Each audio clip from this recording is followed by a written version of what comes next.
I see Rebecca, Cindy, Steve, Diane, Sukasa, hi. Hi. Merle, oh yeah, right.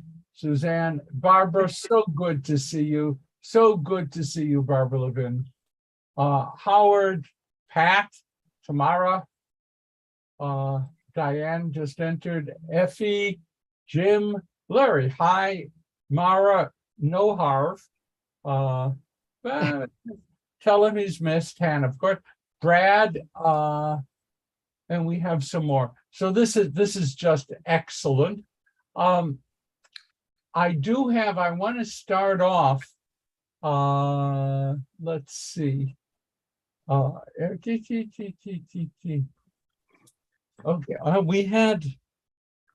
we had Brad on, and then he's gone. Did I lose him? He's not visible, but he's just there. without picture. Okay. Okay, we got a great house today. Baruch Ata I don't know. Hi. Eloheinu melech haolam, Share, asher Kiddushanu, mitzvotav, mitzvotav, v'tzivanu la'asok la'asok b'divrei Torah. Torah. Okay. Brad, are you on? I see your name, but you're muted and Yes, I'm here, Rabbi. okay. Brad, you have some good news to share with us. Would you please? Oh, Rabbi. It's okay. It's a year now that I've been in remission from stage 4 follicular lymphoma. That is great. Hey, for Brad. That's Thank you. fabulous. That is great. And just if you'd speak into the microphone, please.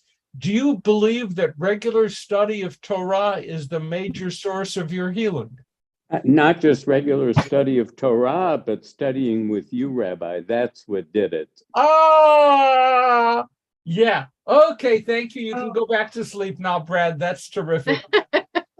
We are happy for you. We are really happy. We remember when it hit. And this is great. I mean, overwhelmingly great.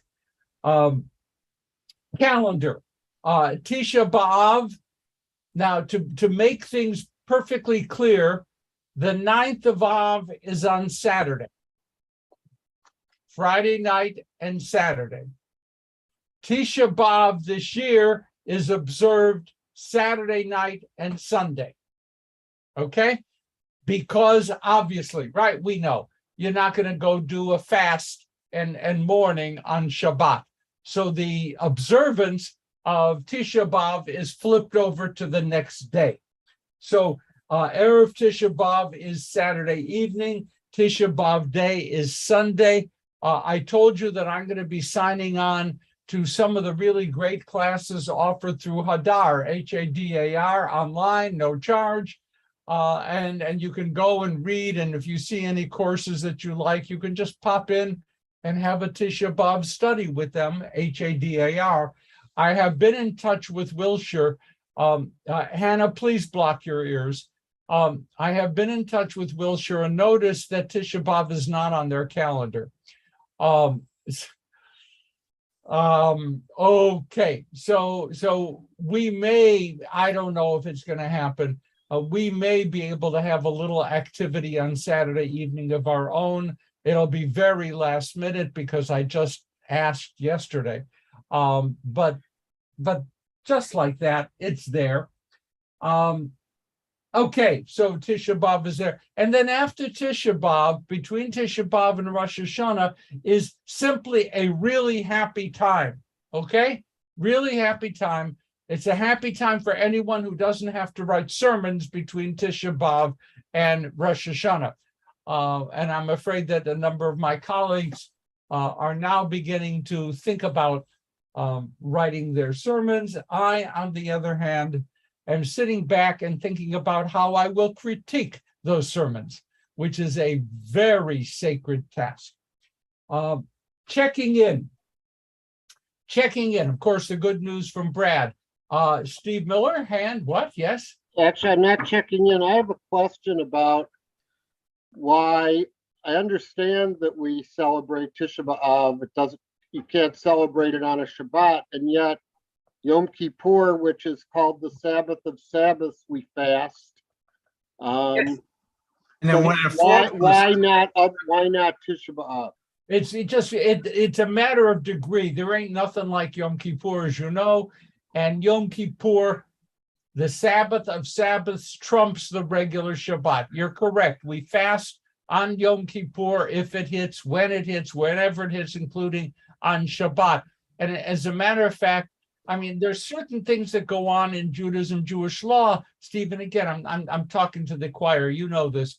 That technically, halachically, if a baby boy is born on Saturday and the bris is therefore scheduled to be on a Shabbat, it is appropriate to have the bris on Shabbat.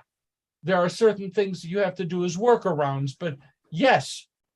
So the absolutes are not totally absolute. That's about all I can say.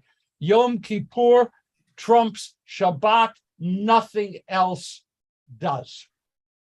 Steve, also, I've been to a bris on Yom Kippur afternoon.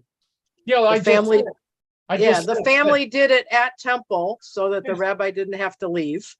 And that's just kind of how it is. Merle, there's, what normally would happen is in an Orthodox setting, the Moel would bring his equipment always Right. to the temple on Friday, sleep overnight Friday at the synagogue, do the ritual, and then after Shabbat is over, go home. I mean, there are workarounds, but Right. Tisha B'Av does not rise to that level of significance. Okay, Sukasa, then Howard, then Cindy. I just wanted to let people know that, and Hannah can let me know if there are any places left. We're having a WOW dine around. For those of you that are unfamiliar with it, we have a host. It's for ladies only. And somebody will host a dinner. It's a potluck dinner. We have one coming up in August 17th. And Hannah, are there any spaces? The August 17th one is full. Okay. So then let me say, look for one a month at a home, West Side or Mid Wilshire, depending upon where you live. And it's just, you just eat, drink, and talk. 3 things that Jews can do. Look for the. Okay. And listen, I don't mind at all exclusionary programs that choose to look at my gender as a disqualifier. I'm fine with that. Howard? I just thought it was nice that my older son is taking a course in Yiddish about the history of the YIVO Institute of Jewish Language, and it's given by professor at the Vilnius University in Vilna, and it has students in it from every continent, so except Africa. So I thought that was kind of cool. It is very cool, and who could believe it? Yiddish is really experiencing a rebirth. I remember when the first Yiddish center was reopened in New England, and it was like, what are you doing? That's stupid. Who wants to care about this? And now it's a big buildings and all kinds of stuff, and it's thriving. So yeah, that's great. Cindy. For Sisterhood, we have a few things planned. We have our monthly meeting this Wednesday at 10. It's an open meeting, and Cantor Gurney is going to come to meet us and talk with us. We're having an in-person happy hour in Century City on August 9th. The sign-up email will go out tomorrow. Now that we don't have the mask mandate, Susie is working on a Froman Shabbat dinner. The issue is they only have indoor dining, so we have to see if people will be comfortable eating indoors, but we're going to plan it and see if people come. And then we're going to have a Zoom museum and Jewish history tour of Vienna. It'll be Zoom happy hour on September 8th. And then we have Sukkot celebration at Irmis in October. You're able to say you're up and running at this point. That sounds like a program. Partially, That's great and good for you. Oh, and honey sales. You got 2 more days, right, Lynn, for free shipping? Lynn, can you describe it? I think most people don't even know. We've been sending out new Rosh Hashanah honey in a beautiful package with a personalized greeting, and the people who get it absolutely love it every year. Free shipping ends on Monday. August 1st. Yeah, so if you want to do it, look on the schedule, the Wilshire Boulevard schedule, and we'll give you the link to order it online. It's really wonderful, and the people who get it just absolutely love it. So it's a beautiful thing to do for Rosh Hashanah. Lynn, how many years have you been running this? I don't know, 5 or 6. I don't. Yeah, Berta used to run it. Yeah, Roberta, I started right a couple years before Berta left. That's super. Thank you for that. Okay, Merle, I do want to get to work here. Merle? Cindy, is that Zoom tour going to be publicized in the weekly calendar thing? I hope so. It should Okay. be, that's our goal, is that it should be, and that will be open to men. Well, Thank my you. husband will Thank be out you. of town, but I'll watch it. Thank you for that. Risa and I Friday morning watched a weird initiation ceremony. Our grandson started medical school, and the first day is the presentation of the white coats. So I had never seen that before. That was kind of nice. And the good news is that our entire electrical system did not go out because we flooded it with water from tears. So the things pretty much did it. And when I spoke with James afterwards, I made an advance appointment for him to start taking care of me as soon as he is legally able to do so. So that's the motivation here. Okay, any other things coming up? If not, we're going to move forward. It's so good, so wonderful to see all. Oh, Harv, you showed up. Okay, to see all of you here. And now Donna and Natalie are next to each other in the pictures on my screen. So that's a family that hangs together. That makes me feel good. Okay, we're going to do a siyum, the concluding, the finishing up. And for those of you who wonder whether certain traditions linger, this is a tradition, at least in my household. And Cindy, until better times. Where are you, Cindy? I lost Cindy. Oh, there you are. Okay. Oh, okay, Cindy and I. Oh, you got the big jar. It's from Costco. Yeah, you got I got the Vita, but that was the kind that used to be in my father's store 50 years ago. So we got that. So we turn to page 1128 in the Plout, 1027 WRJ. Chapter and verse. Chapter 36, verse 10 and following. Chapter 36, verse 10. I even had all the answers. 1128. Okay. Do we have a reader? It's a small section. 1128, except for the daughters of Salafchad who are named by name, and it's hard. Verses 10 through 13 on 1128. Do I have a reader? A reader? Okay, Donna, thank you. The daughters of Zelophehad did as the Eternal had commanded Moses. Machla, Tirzah, Hogla, Milcha, and Noah, Zelophehad's daughters, were married to sons of their uncles. That's nice. Marrying into clans of descendants of Menashe, son of Joseph, and so their share remained in the tribe of their father's clan. And then the big close of the book of Numbers. These are the commandments and regulations that the Eternal enjoined upon the Israelites through Moses on the steppes of Moab at the Jordan near Jericho. And let us say together, remember, Chazak, Chazak, V'nid Chazek. Chazak Chazak, Chazak. v'nitchazek. Let us be strong. Let us be strong. Let us strengthen one another.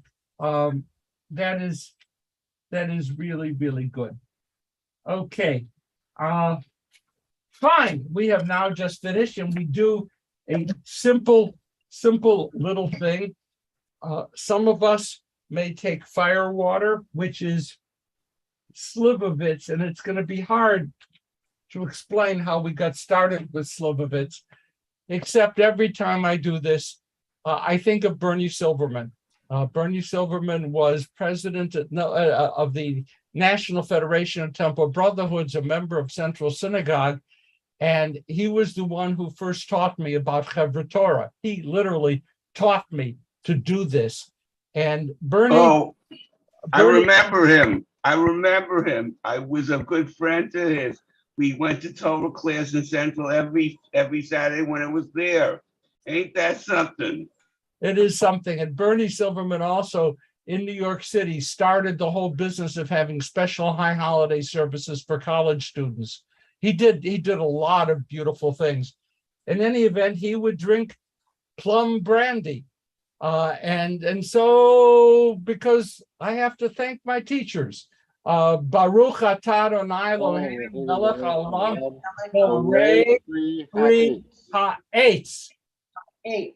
Tree, because plum, unlike a grape, comes off a tree. And therefore, I'm not responsible for anything that I say here. This is actually, it's not really great stuff, this one. It's only 50% proof, but it is. We love you. We love you. Can I ask a question about the verses we just read? No, because first of all, I am going to feed myself with a little piece of pickled herring, and you may do the same with anything that you have. Is that a bad face, Sukasa? Did you make a face about? Don't do that. Pickled herring is fundamental. My father's favorite. Abla Shalom. Okay. Baruch atah Adonai Eloheinu melech haolam shakol niyeh bidvaro. Okay.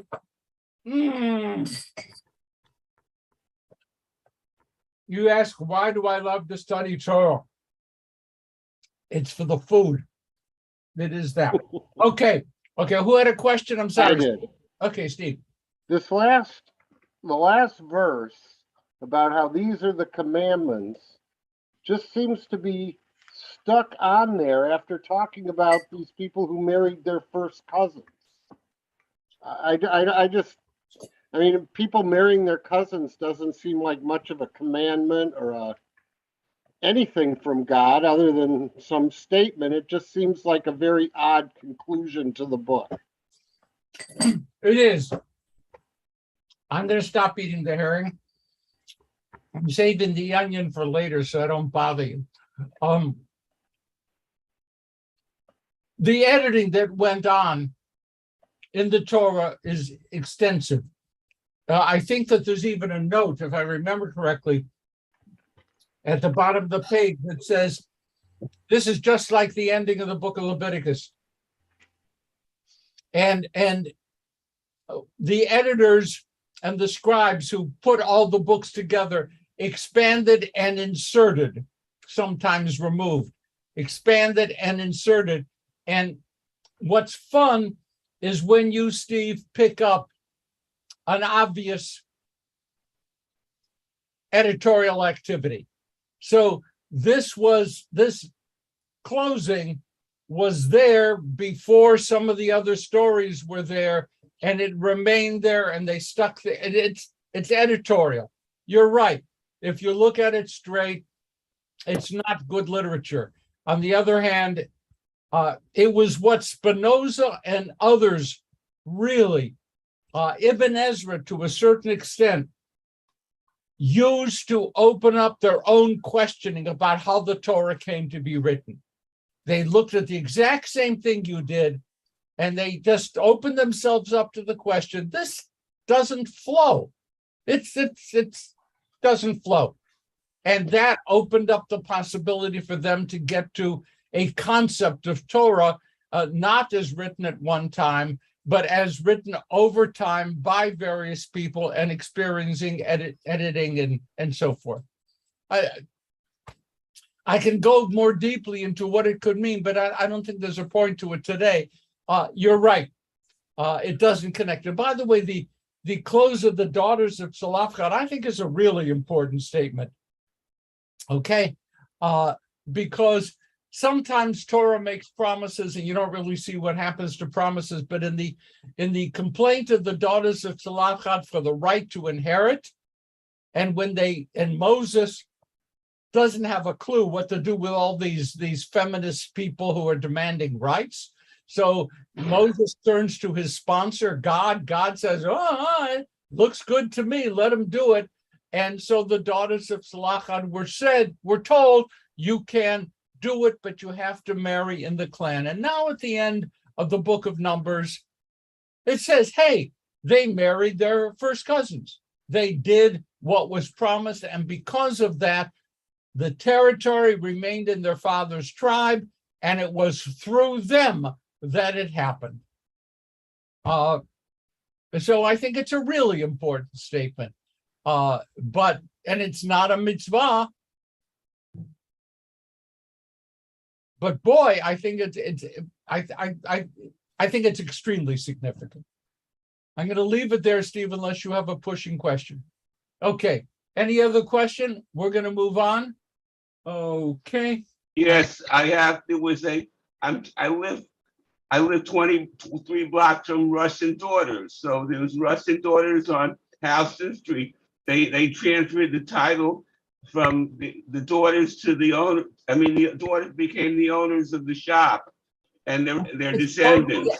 It's totally unfair, Eric, and forgive the criticism, for you to mention how close you live to Russian Daughters, because that is a wonderful place to be able to drop in and just eat. And I am thousands of miles away. I'm sorry to bother you about that, but sometimes I take a little walk down to Houston Street and see that store, and the Tzalafchad story remind me of the inheritance of Russian Daughters, the appetizing store down in Houston Street Avenue something. Yeah, it is that. And by the way, Eric is totally correct. Russian Daughters, there was a question about succession when there was no Russ, and the daughters took over, unlike the Zabar family, which opened up competing stores. That's a whole different, it's a whole different thing. Okay, we're going to go now to chapter 31, verse 1. Page 1101 in the Plout, 996 in the WRJ. 31-1, 1101 Plout, 996 in the WRJ. 1101. It's amazing. You actually have to be able to see the numbers before you can find them. Okay, here we go. Now, may I just confide in you, just among the few of us, that there's a lot of trouble in the Torah separating the Moabites and the Midianites. They just keep bumping into each other, and we don't always find ourselves able to separate out. So sometimes you think they're talking about Moabites, they talk about Midianites and Moabites.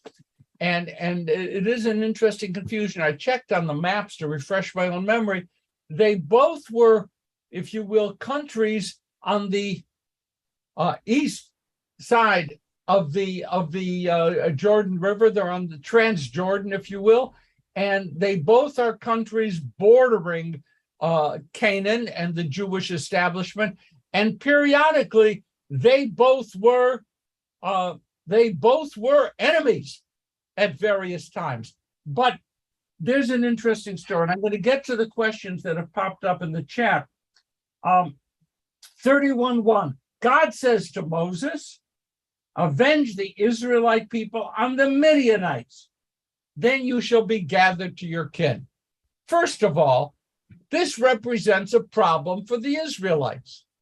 If they go and avenge themselves on the Midianites and then Moses dies, the rabbis say a whole bunch of the Israelites said, no, we're not going to attack the Midianites because when we defeat them, Moses dies. So there was a push-pull in this kind of a thing that they didn't want to do it, but they eventually would. What's wrong with the Midianites? What's wrong with the Midianites? Why are they going to be massacred? What's the story with the Midianites? Any thoughts? Okay, Donna. Well, their women were the ones who lured away the Israelite men to worship Baal and do bad stuff like that and have sex in the Mishkan and stuff like that. Not good. So that's purportedly the reason why. But it's interesting because Moses is married to a Midianite. So last I checked. Yeah, there's some complicating problems here. Jethro was a Midianite priest. Zipporah, Jethro's daughter, Moses's Vibala, as they say in the text, his wife, is a Midianite. Well, how does this work? How does this work? Not only that, I checked back further to remind myself. The Moabites are descended, according to the Bible, according to Genesis, from Lot. Remember Lot? Abraham's nephew, whatever, I guess. I don't know how to say this nicely on a Shabbos morning, but Lot was seduced by his daughter, and the offspring was Moab. So in that kind of description, Moab doesn't come off as a really great origin story. You are the product of incest. Okay, that's very, very nice. So Moab has all kinds of problems. Balaam.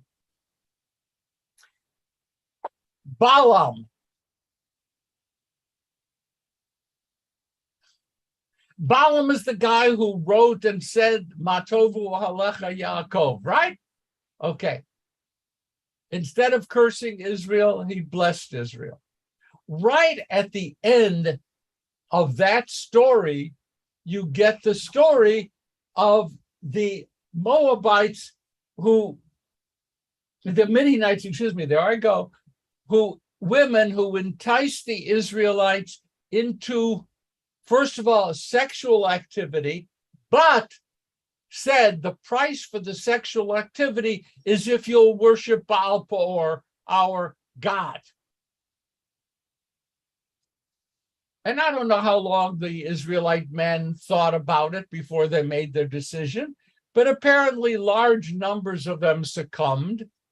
And then there is the assumption, because of a certain form of biblical interpretation, it's called lidrosh simuchin. You try to find meaning from things which are next door to each other, samoch.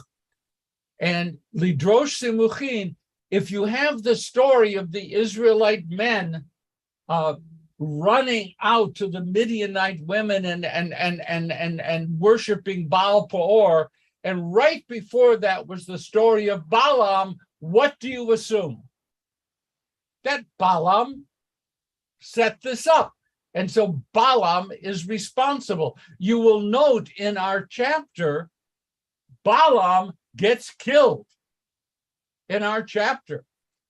So the close of the Balaam story and the Midianite women goes forward. Why here? Okay, there's a problem with attacking the Moabites. Anyone want to explain why?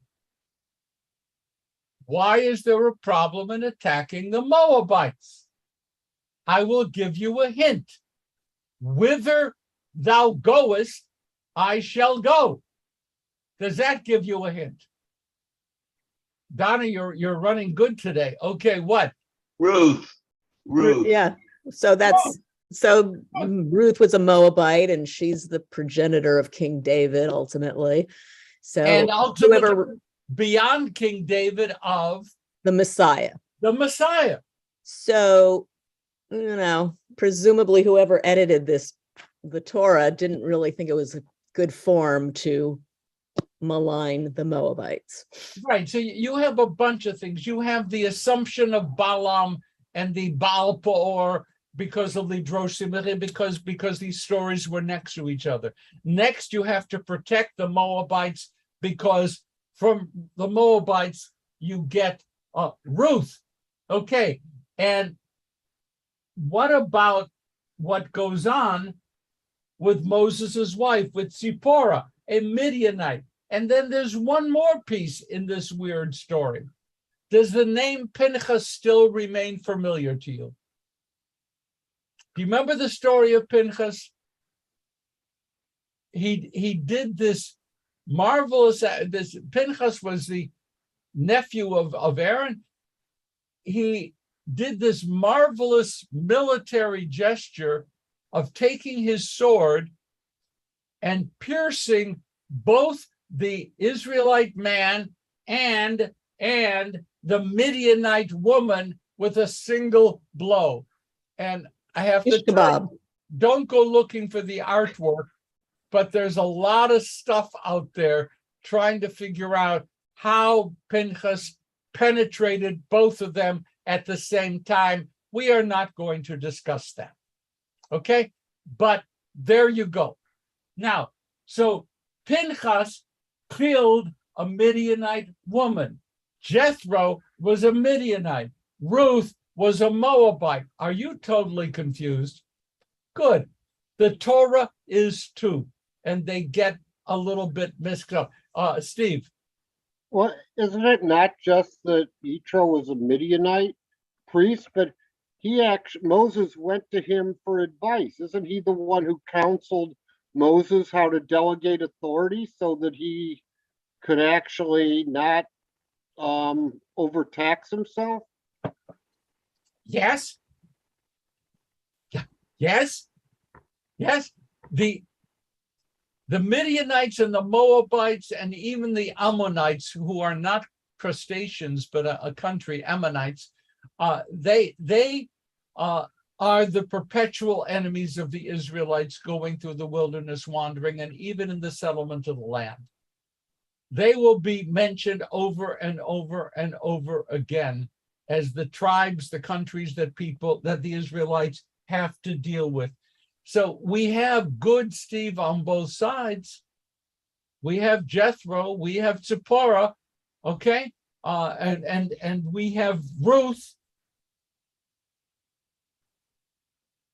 Nevertheless, Moab and Midian are enemies of the Israelites, and there's going to be a slaughter happening. I'd like to go forward because Pinchas, and we're going to see this in the text, Pinchas is selected by God to lead the attack against the Midianites and to slaughter them. What's the role of Pinchas normally? What is he? Yeah, please, Sukasa. The priest. He's up there in the group. He is up there very high. Pinchas is the first known military chaplain in Jewish history.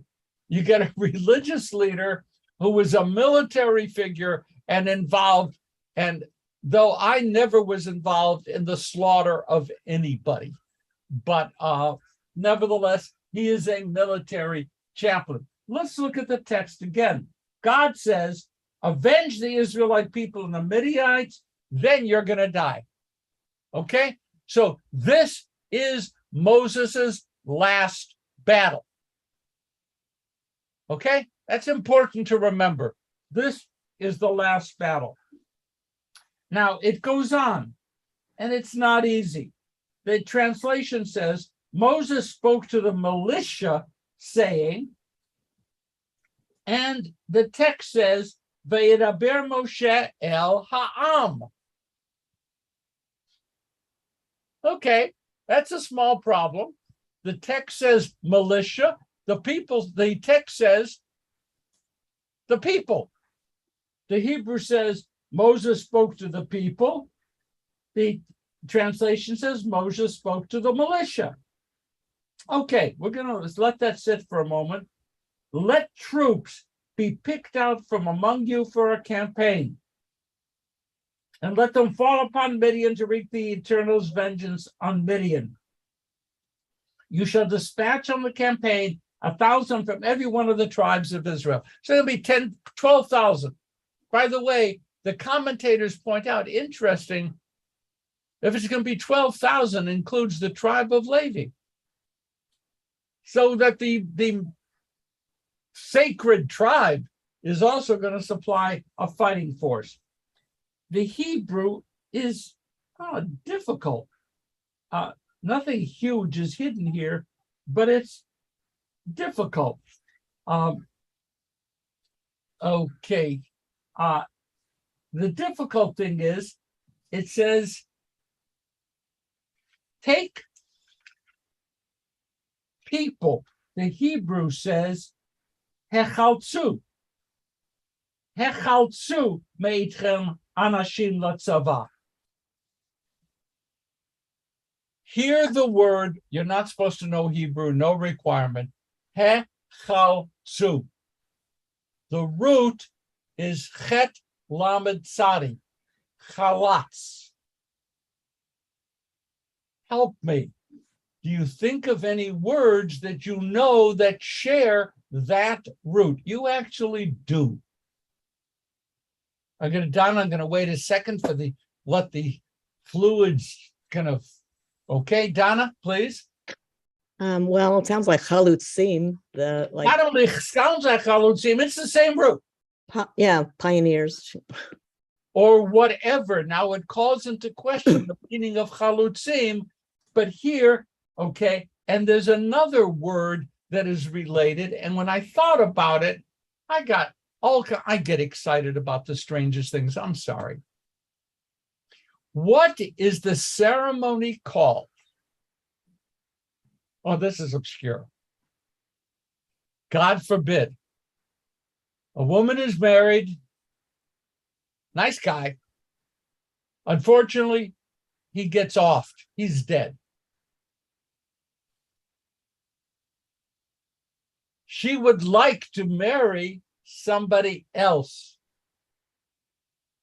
But according to Torah law, what? Who can help fill in the blank here? Come on. Brother. She has to marry the brother. Supposed to marry near relative, a brother.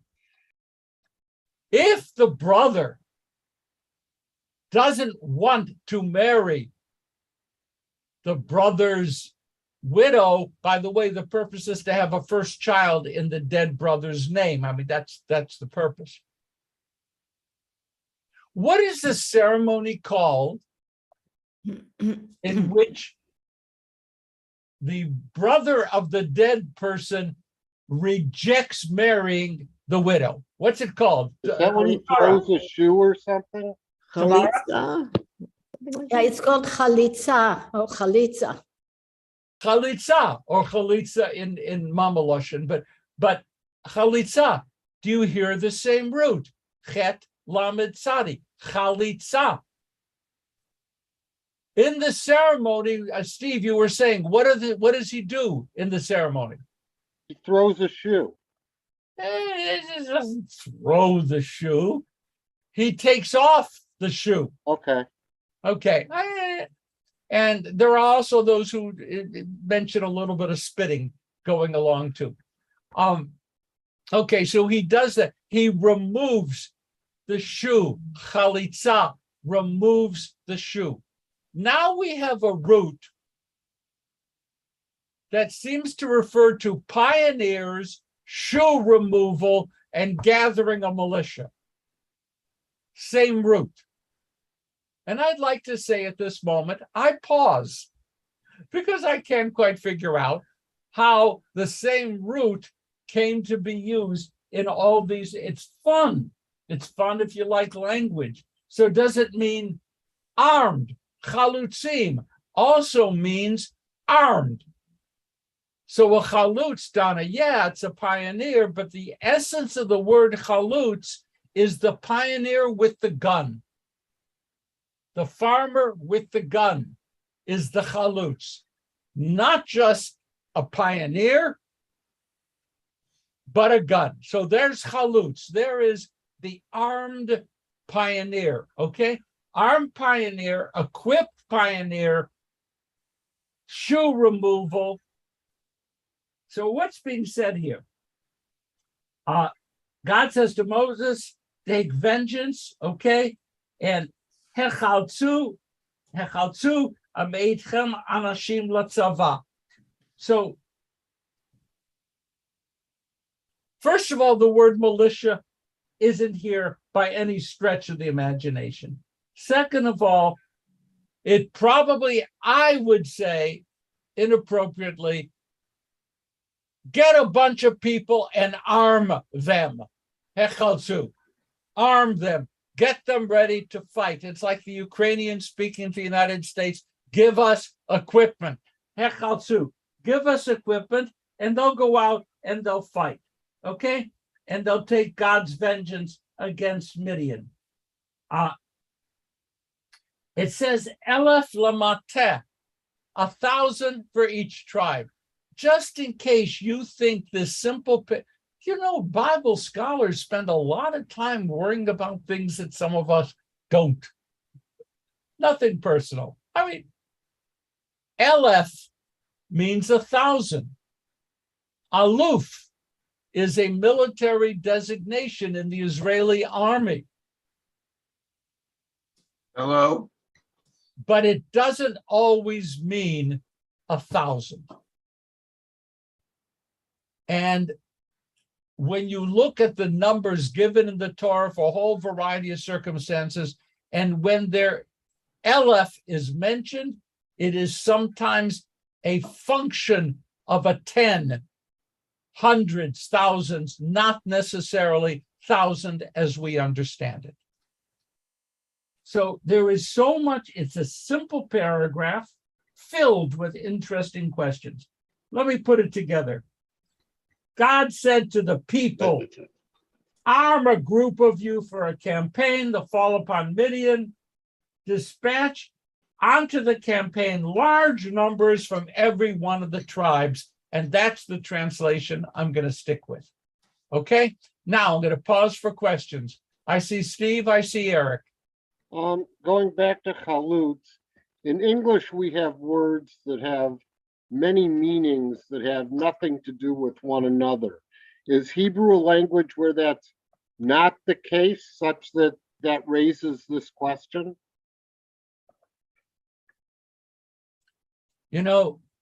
I am not a linguist by any stretch of the imagination, Steve, but I think we may not know of the associations, but many associations, in fact, exist even in English.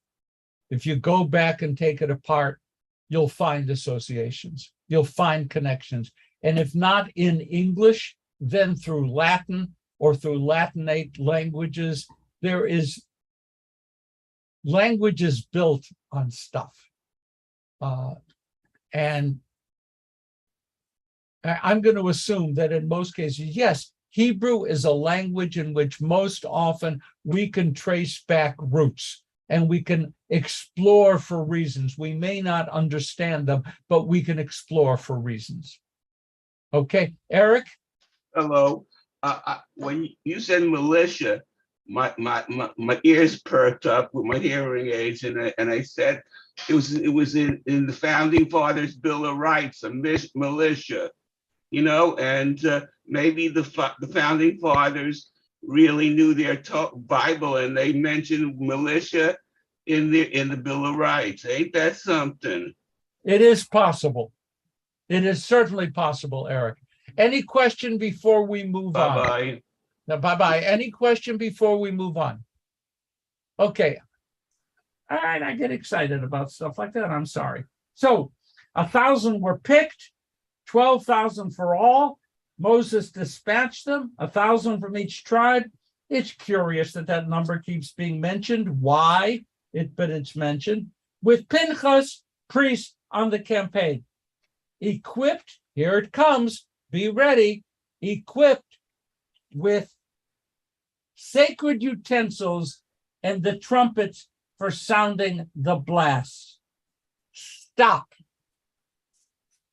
Give me an image here. What's going on? This is not incidental. What is it being said about sacred utensils and their value in battle? Any thoughts? Merle. That, sacred utensils, you kind of laugh, but I think they're armed with whatever they could get to fight with. I don't think they had weapons then. If they did, I'd be shocked. So I'm thinking that they did, Merle. Well, so if they had weapons, those weapons, why they call them utensils, I don't know. But those weapons are sacred to them, that to protect them from whatever. So the sacred utensils present on the field to protect them from evil. Yes.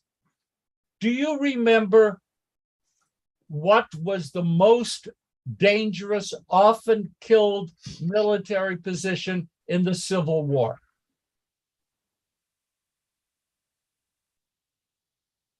The poor guy who carried the flag. The guy who carried the flag, if you research it, the guy who, that job, not the person, the flag bearer, as the troops marched into combat, was the one most frequently slain. He walked in front of the troops carrying the flag. Why? How many people would volunteer? Oh, let me carry the flag.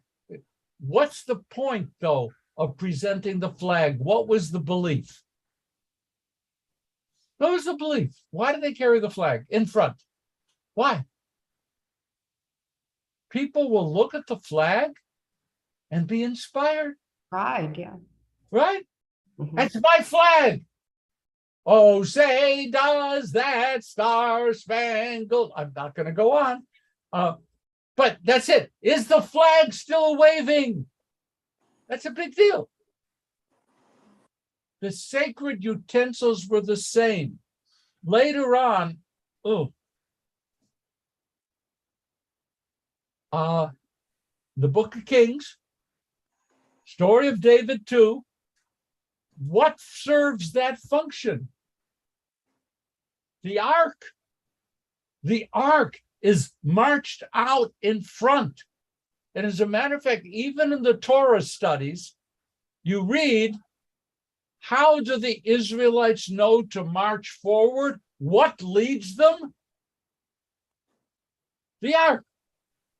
Vayehi bin Soah ha'aron. I'm sorry, I'm davening this morning. It is the Slivovitz. The ark, the Aron, marched first, and the people followed. But I am now, because it's a good day, I am going to read you a midrash. Are you ready for a midrash?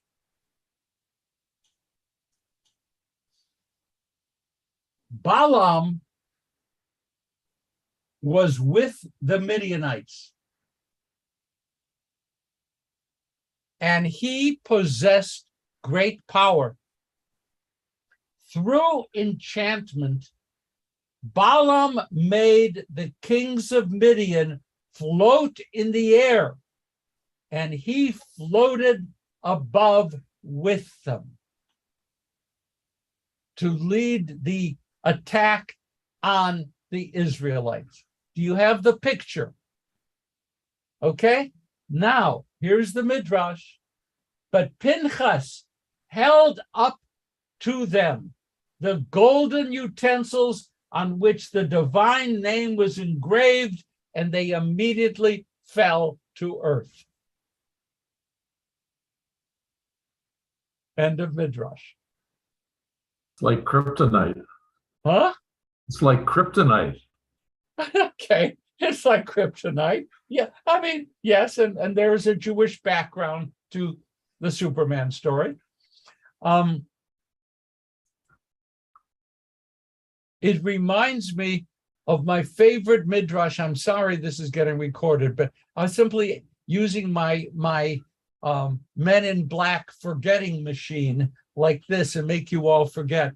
My favorite midrash, a book, a small book, is called Toldot Yeshu. Toldot Yeshu, the generations of Jesus. This is a nasty, un-Jewish, unpleasant, damn funny midrash, which in the yeshivas in the late Middle Ages used to be studied on Christmas Eve. Please do not remember this. Please, are you with me? Do not remember. Okay.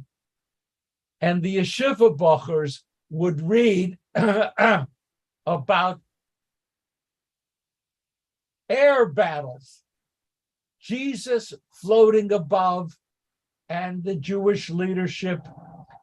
And eventually, this is very unseemly, eventually,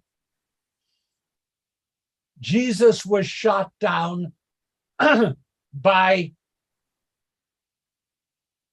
an eruption of natural fluids from the men on the rabbi's side.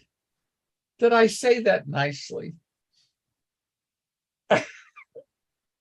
Okay, air battles in the Midrash are not unusual. They are fragments of imagination.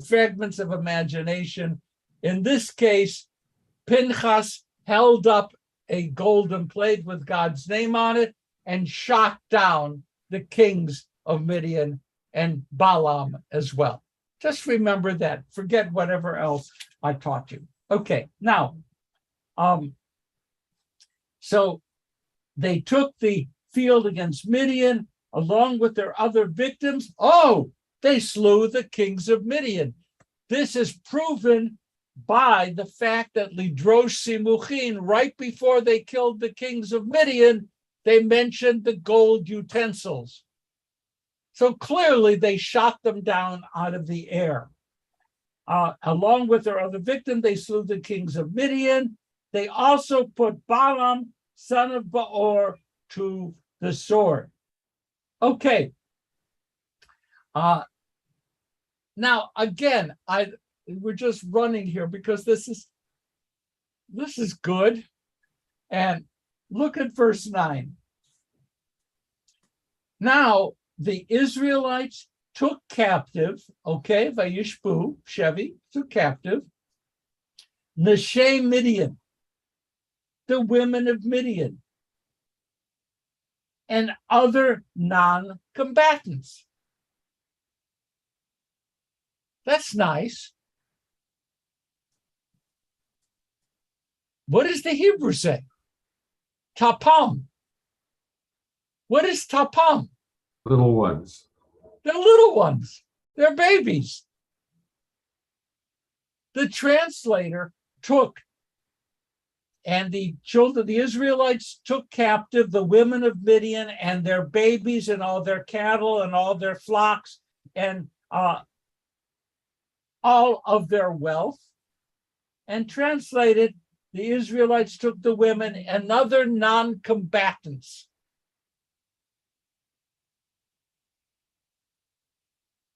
Did the translator want to hide the fact that the Israelites took babies captive?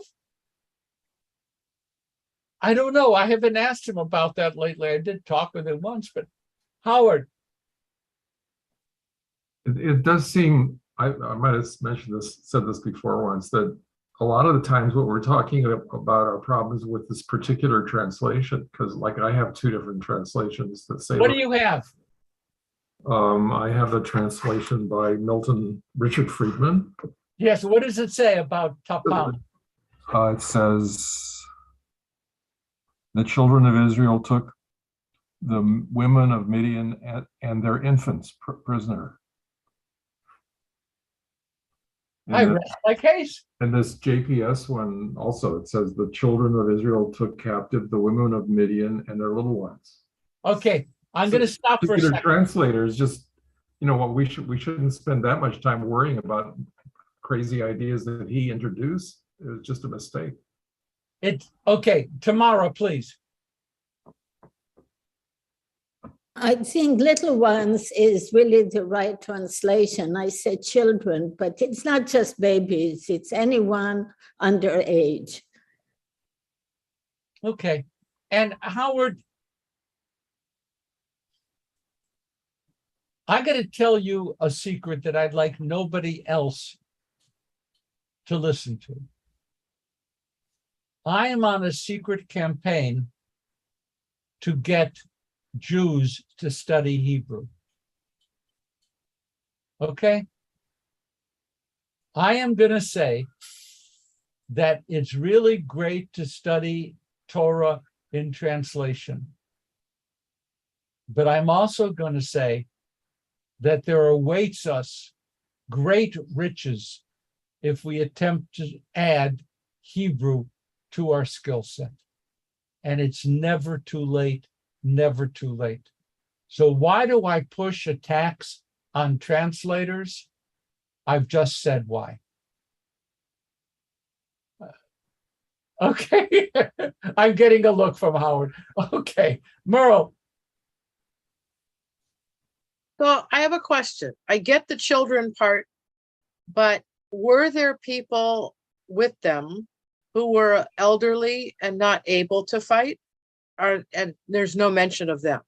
That is correct. A non-combatant, totally good, excellent, would bring that group in as non-combatants. Okay. Okay. That's not what the Hebrew text says, but that's fine. And No. I would accept that as being very reasonable. And we're going to end now because we have to. Ladies and gentlemen, this is genocide.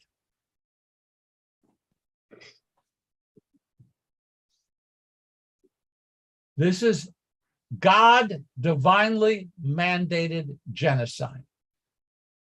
We could go on and talk about what happens with the women. That is very interesting.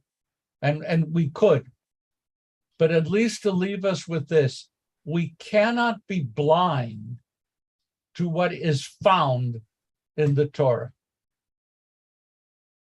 And to say that at times Torah values do not hold up to the world in which we live today.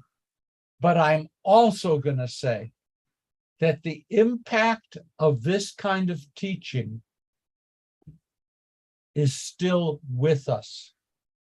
And when people like Christian nationalists read how God took care of the unbelievers, they can turn to this and find a divine mandate for slaughter. Okay? So on the one hand, as a liberal Jew, I'm comfortable saying, Lo shali, this ain't mine. It's not mine. I don't like it. I'm not comfortable. I don't excuse it. I'll understand it. I'll study it. Won't excuse it. On the other side, don't be blind to how sacred scripture, whether it's Quran, whether it's Torah, whether it's New Testament, is used as a validation for incredible cruelty. Rabbi, but even by the time of the Talmud, I mean, don't we have a long history of rejecting some of this and giving interpretation and meaning that doesn't strictly follow what is said? And Steve, what you have, the answer is yes. What you have is a desperate effort to hold on to divine revelation and contemporary ethics. And it is a struggle. Absolutely, the rabbis get rid of capital punishment, basically. But it's in the Torah.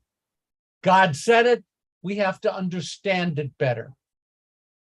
That process, at the very least, those of us who hold on to Torah as a sacred text have to be understanding of what we are saying. Sacred, yes. Requiring upgraded interpretation, yes. Literal, no. No and no. Last comment, Jim, and then I have to move to Kaddish. Okay, that got serious, Steve. I'm sorry. That got serious. I don't think that calls for an apology. Rabbi, Damn straight. I'm sorry. Yes. Rabbi, it's our story. We wrote the book. Why would we have put that in there, this story? So, Kazukasa, a big question, not for today now. No, not just because of timing. It was the way the people thought and understood Biyomam in their day. And that's a short answer. It deserves more. And there was a quick question. I saw hand Mara, and then we go to Kaddish. I just wanted to say that it seems to me that this justifies the exercise of determining what was written,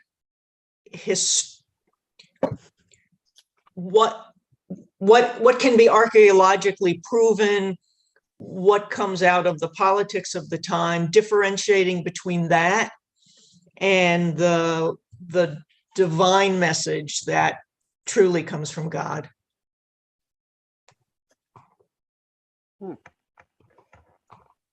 Boy, you have brilliantly raised a lot of questions.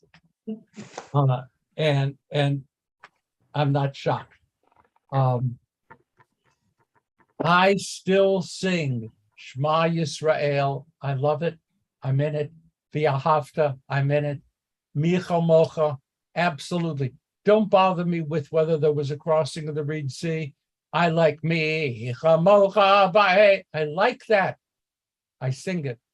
Veshamru. You mean God created the world in 7 days? Don't push me on that. Part of me is deeply involved in the tradition, the values that the tradition carries. But if we're going to talk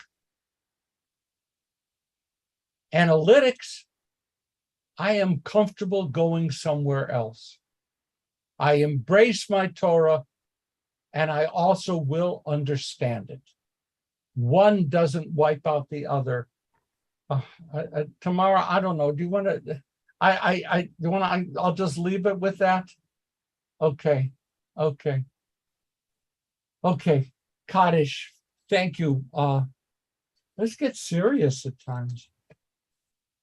For those who've passed away during the past month, Geraldine Alden, Steve Alexander, Barbara Lynch Brownstein, Sonny Sanford Brody, Michael Camrus, Harold Eisen, Lawrence Judah Ganender, Michael Giddison, Joyce Stratner, Leans, Rabbi Dov Marimer, Helena Migdal, Sidney Joseph Moskowitz, Catherine Newmark, Lee Zlotnick, and the following the anniversaries of whose deaths have occurred during this past week: Naim Affery, Philip Anderson, Virgil Byler, Jeanette Bell, Sanford Berkeley, Phyllis Berkowitz, Betty Berman, Harry Bodick, Manuel Borenstein, Ben Boyer, Joseph Brendel, Marguerite Willstatter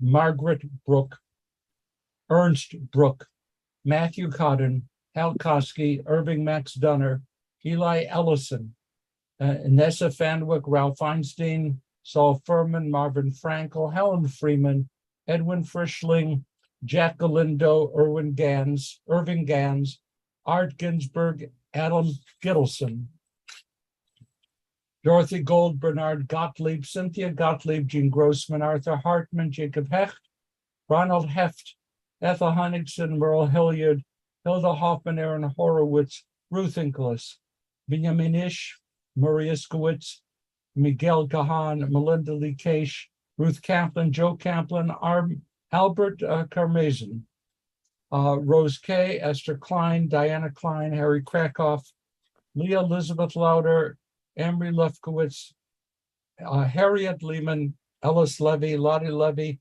Yoni Licht, Sidel Lynn, Evan Mackey, Marilyn Malkin, Aubrey Morris, Arnold Mullins, Jane Meyerson, Milton Nadich, Leonard Nades, Ruth Nanis, Jerry Newberg, Sina Knock, John Reisenbach, Sarah Rev, Irvin Richter, Judith Harriet Rosenfeld, Bill Royce, Julia Sachs, Musa Sedfar, Rose Shapira, Jean Schrager, Jeanette Schumann, Fred Schwartz, George Sobolski, Gussie Sobolski, Joe Sheldon, Rose Shamstein, Judy N. Siegel, Marianne Sarnoff, Louis Spare, Anita Starkman, Pauline Stern, Joanne Stern, Alice Stewart, Janette Toledo, Dorothy Toman, Bunny Wasser, Julius Wine,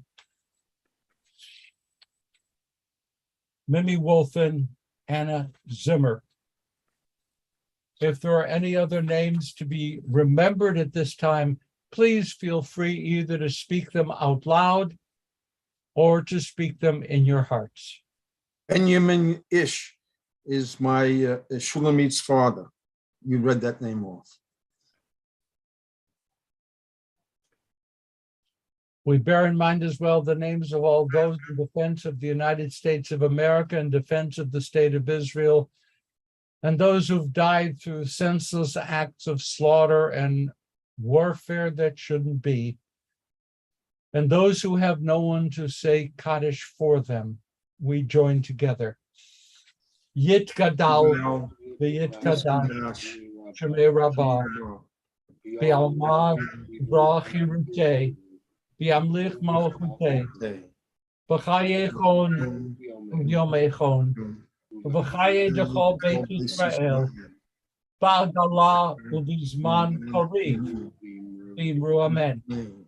Yehi Shmei Rabbah Mubarach, Le'olam Le'olmei Almaya, Yitbarach, Yishtabach, Yitba'ar, Yitromam, Yitnaseh, V'yitadar, V'yitaleh, V'yitalal, Shemei Kudishah, Brichu, Le'ela Min Kol Yerkata, V'shirata, Tushbachata, Nechamata, Damiran V'alma V'yimru, Amen.